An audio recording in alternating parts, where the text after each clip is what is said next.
ഏറ്റവും സമ്പന്നമായ ഇടം ഏതാണ്?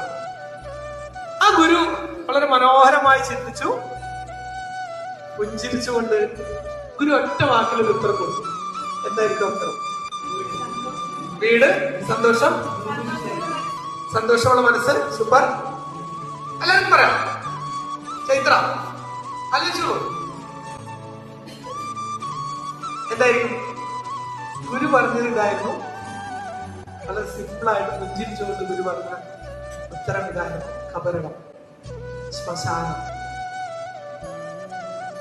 ഗുരു പറഞ്ഞു, കാരണം അവിടെ കേവലം മനുഷ്യന്മാരെ മാത്രമല്ല അടക്കം ചെയ്തിട്ടുള്ളത്. ഒരിക്കൽ പോലും പ്രവർത്തിക്കാത്ത അവന്റെ സ്വപ്നങ്ങൾ, ഒരിക്കൽ പോലും ഉപയോഗിക്കാത്ത ആ വ്യക്തിയുടെ കഴിവുകൾ, അങ്ങനെ ഒരുപാട് ഒരുപാട് കാര്യങ്ങൾ ഒരിക്കൽ പോലും ഉപയോഗിക്കാതെ ആ വ്യക്തികൾക്കൊപ്പം തന്നെ കബറിടത്തിൽ അടക്കം ചെയ്തു. ഏറ്റവും കൂടുതൽ ആളുകൾ ലോകത്തിൽ പ്രവർത്തിക്കാതിരിക്കാനുള്ള കാരണം ഈ ഒരു സാധനം. മറ്റുള്ളവര്